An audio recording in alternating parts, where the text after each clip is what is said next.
ꯀꯃꯦꯟꯗꯁꯨ ꯍꯥꯏꯔꯛꯄꯅꯤꯀꯣ ꯈꯨꯕꯥꯅꯤꯁꯦ ꯆꯥꯃꯤꯟꯅꯔꯋꯥꯏꯅꯅꯦ ꯑꯗꯨ ꯉꯁꯤꯁꯦ ꯃꯥꯅ ꯈꯨꯕꯥꯅꯤꯁꯨ ꯆꯥꯃꯤꯟꯅꯔꯅꯤ ꯃꯥꯅ ꯁꯥꯁꯦ ꯑꯣꯛꯁꯥꯅꯤꯁꯦ ꯄꯣꯛ ꯃꯥ ꯆꯥꯗꯣꯏꯃꯤ ꯑꯩꯗꯤ ꯆꯥꯗꯕꯅꯤꯅ ꯃꯥ ꯀꯥꯏꯒꯁꯦ ꯇꯣꯉꯥꯟ ꯇꯣꯉꯥꯟꯕꯅꯤ ꯑꯗꯨꯒꯩꯒꯤ ꯑꯩꯒꯤꯅ ꯂꯩꯔꯦ ꯉꯥ ꯊꯣꯡꯕ ꯗꯩ ꯍꯋꯥꯏ ꯆꯨꯝꯊꯣꯡ ꯑꯃ ꯂꯩꯔꯦ ꯗꯩ ꯁꯤꯡꯖꯨ ꯑꯃ ꯂꯩꯔꯦ ꯑꯗꯨꯒꯩꯒꯤ ꯀꯣꯠꯅꯕꯩ ꯍꯥꯏꯗꯤ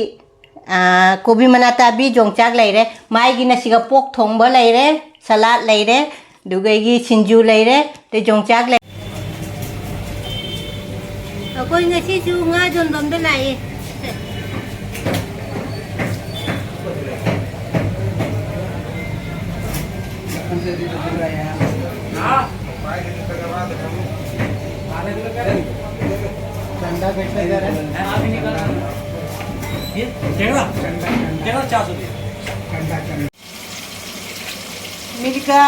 मिर्गा ने बची से मिर्गा से तावरी से हिंजांग से हापचल से ngasi dia I thonta ni chade se ngase matumong khatang hapag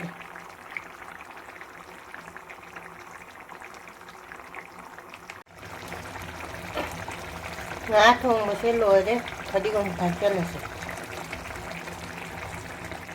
muthalle ai se sinju da ham na ba beson ngaure ba kanna beson se ngauri sinju da hap ke mun badi khara wali ai gi beson ngau boda siga lai rai na khajam mok thoya ba sinju charam dai da haide kaino ta u boda du khara khara ham na be na mayam ma khoya sam da di si se sinju da hap do nungsu gai na kaure ba de manipur da si se Manipur dari thoiding hai na mare si se akoi Assam da na nungsuk hai ba se aina thoiding se ngauri uji sinju da ham na be na thoiding ngau ba se siga lai rai si ta a thammani dum sinju charam dai da ne dum khaga hapa ga dum chara ne ba ai gi thoiding se takpa loire te sinju ne charam dai da ne हापगा चारने ना खरा जाम तक छल्ला थम्मबने मयाम से खंगबिरमनी सिसे ओक्सा पोक आई husband दि चायबा husband मसाना थोंगजरी मिसी से थोंगबै दे video लहौदरे दो आइना आइबा नंग ओक से चारो आइना आई nga चारगे वीडियो अमा तौरसी हाइबा आइदि चादे बा सामबा चादे मयाम ना सा चाबिरो हाइबदो मासी ओइना चारगा मुबांग तौमिना रसी हाइबाइना ngasi husband gai ga chak chamina raktui me aiba mayam na charo haiba request mayam do adugi sina husband gi pok thongba ok thongba sina mai ga salad leire sinju leire dugai ma ki jongchaka dugai chaka mayam ngasi se haidi mirga thong bane bai se mirga thong bam leire hawai cham thong ma leire mosori thong ba sina sinju leire sina chak leire ko na baiga degi jongchak ne kaina yam punamak ima indo cha kaka ipal iche ibung punama rekhana akhubani na hanna khoramjari hana dagi jengbirik pa ichini na punamak su na bachangbirik pa ichini na punamak su rekhana hanna thagachari khubani na thagachari ado id aigonda ne id sa chabiro aina jamna comment da lai ba id sa de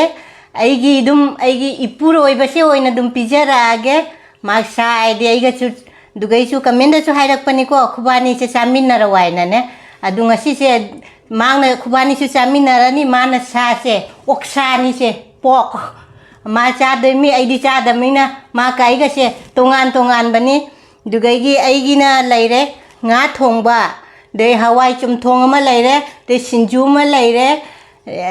dugaigi kotnabai aidi kobi manata bi jongchak laire maigina siga pok thongba laire salad laire dugaigi sinju laire dei jongchak laire dugai laigi hana kat khise aigi dikkat pa jai ngasi chandon tilakte kaigina mayam na hairakane ba आइडी ओक थोंबा आइडी नाकंद चारा चंदोन नमी का हायरक पशु जाए दो नहीं नंगसी चंदोन नमक तरबने चाक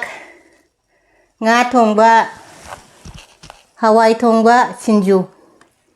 si lai gi katlase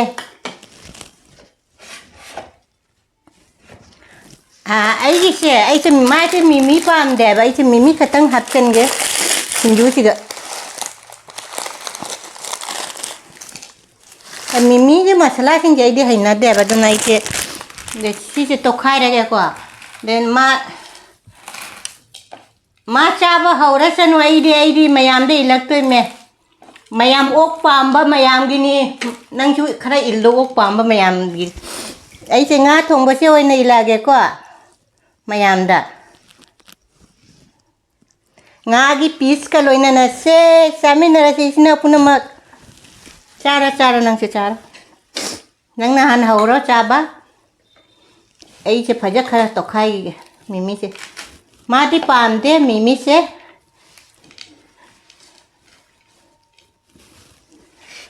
चारा इतना चारा है रखे हावड़ा हावता ऐसे मृगानी आई यहाँ से ऐसे इतना मयाम ना है रख पने है बा ने किंचु थम्बी वाई ना सीधी सीसु पूरा लाए चुम्मी इतना मयाम ना है रख पदो आई सोई बाहर भी रख पदो थैंक यू मथंग दशु दुम है भी रखो माँ चाबा होगा इस मासे चामस न सारी से सिगी वारी से आई अलोई बदा हाई भी रखे है सिगी वारी से मागो ने दुमली है लागे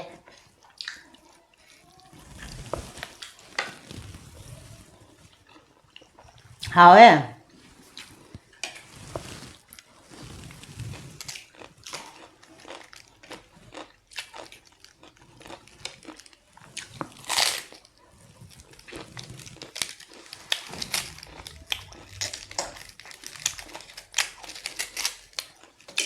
मासे जागन दे बा आई का चक चामी ना सी कैमरा दा लाक पसे मासी दे ना कैनो तौना चामी ना से ना पूरा लाए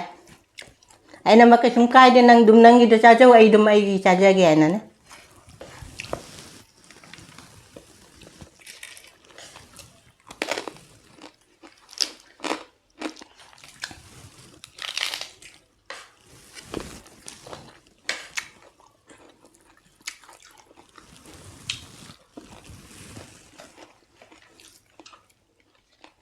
हाउ नंगा हाउ रे कदो हाई को दना मसाना दम थोंग जा बने माय क्या हाउ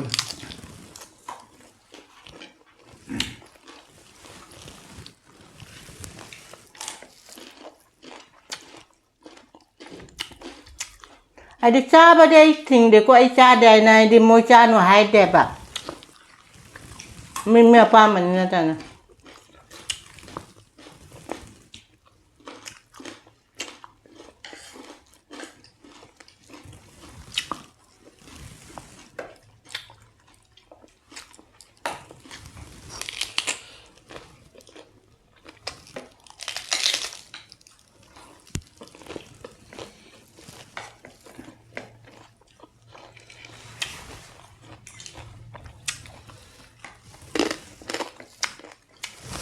अरे खरे कैनो ना थोंग चामच ना चारी से बुक का थलो इधर खल ले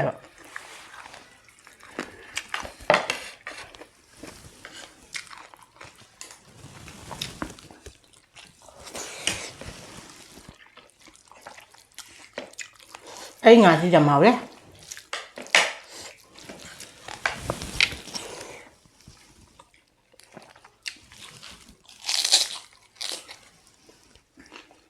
Thì cho hỏi hỏi à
역시 진주 좀 하오라.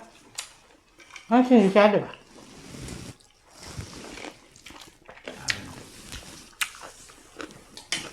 이 하와이 좀 동짜게. 뭐 소리 내봐 좀 동짜.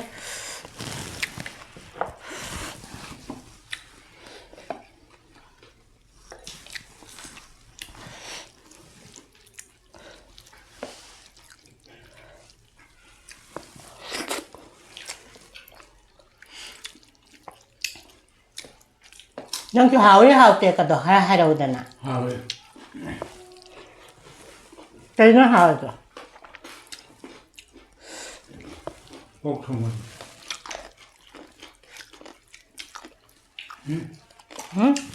Ốc Thongba chứ hào này. Nông đi ốc thùng cái tên này nè, ở đây đi giao tệ.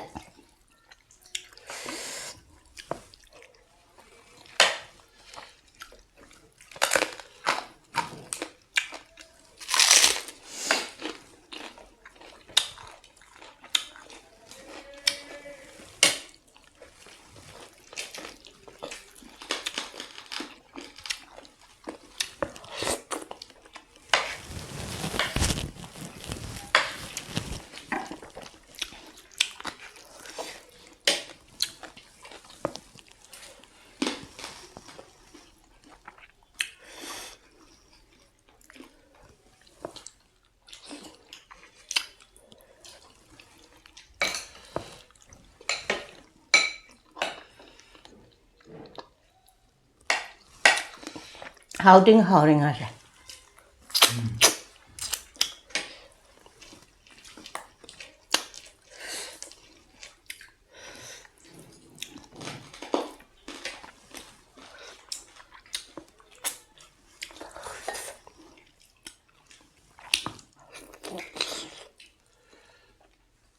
Malu hamil malu jawab lah.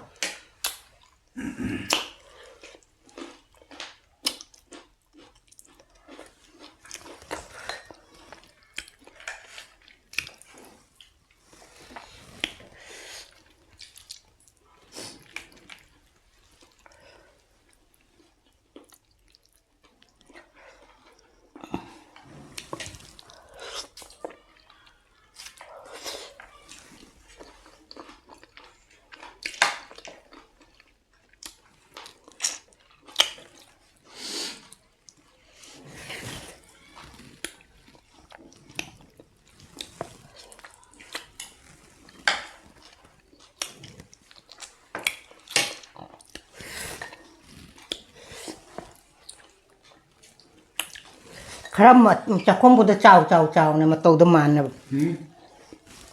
Cakum budak kacau coy. Nang di cang masa apa ni nak?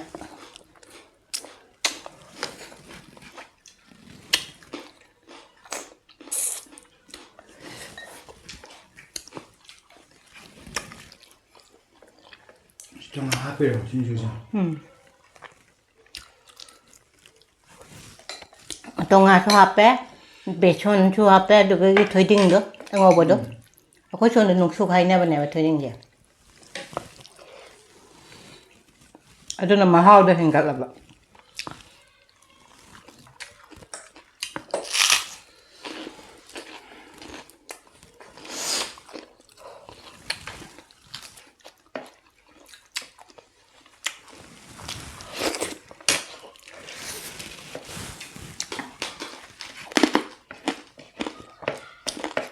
Ai dah hawai chúng tôi chỉ dầm hòm này.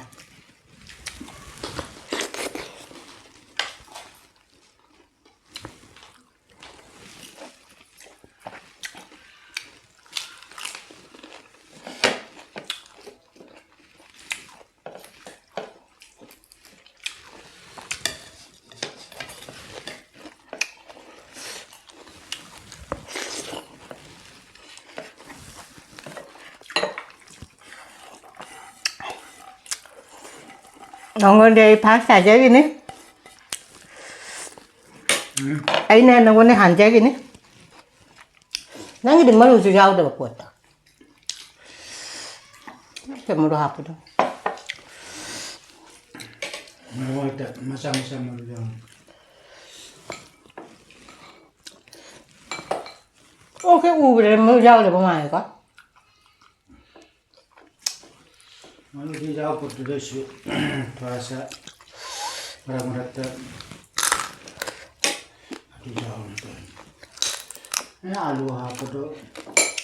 Alu. anh được dám trâu là hấp được một lối tôi rồi Alu ini tu apa?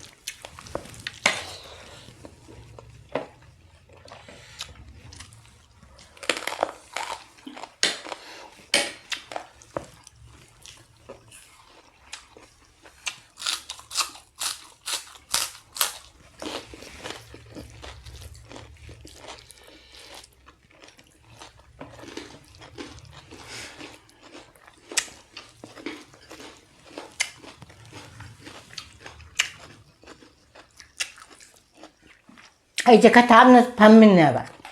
เคยไม่อกก็จะจงกับกระดาน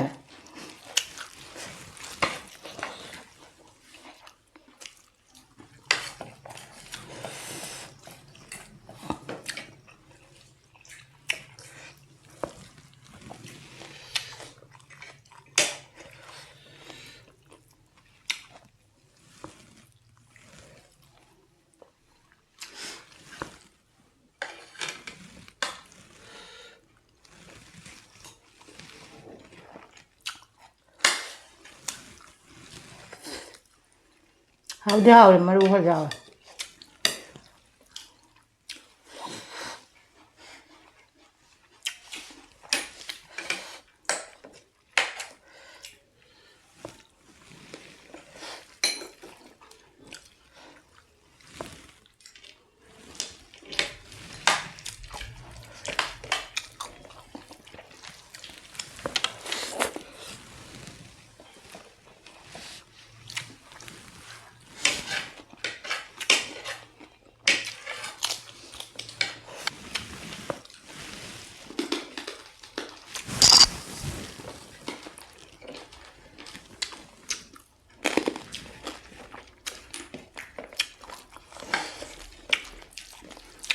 นั่งดูจอดนั่งดูจอดไปก็นุ่มเจียงเลย Cai dah hau tu. Hau mana? มาซาก็ใจเจ็บถ้าโดยใช้จะเจียงอะไรไปหาก็จะมาเลยนะ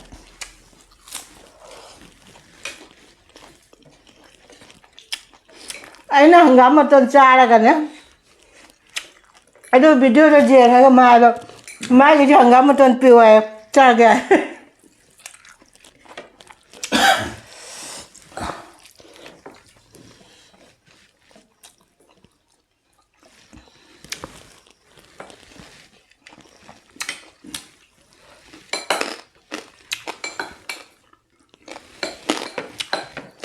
ไอ้ที่ทำเขา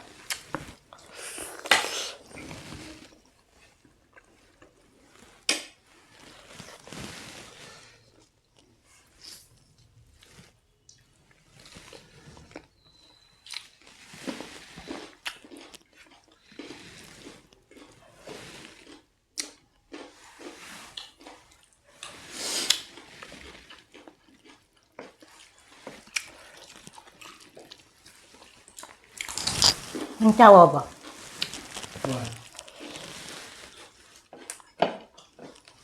อันนี้อาหารด้วยไม่ใช่เจ้าเดี๋ยวนะเครื่องส่งไม่ใช่จ้ะ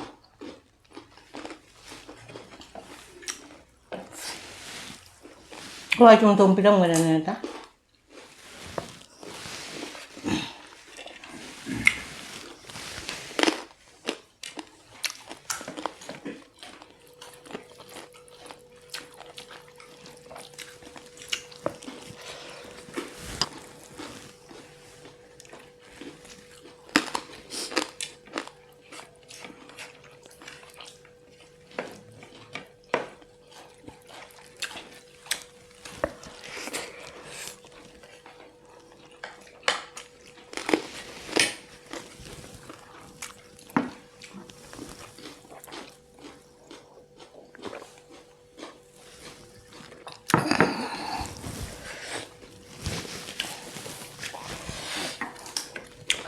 mấy là hàn thôi đây mà chả mất cha bên này là giảm là cái nó trồng cha già rồi đây đi khuất nữa chả không chào chào hua trà phải đó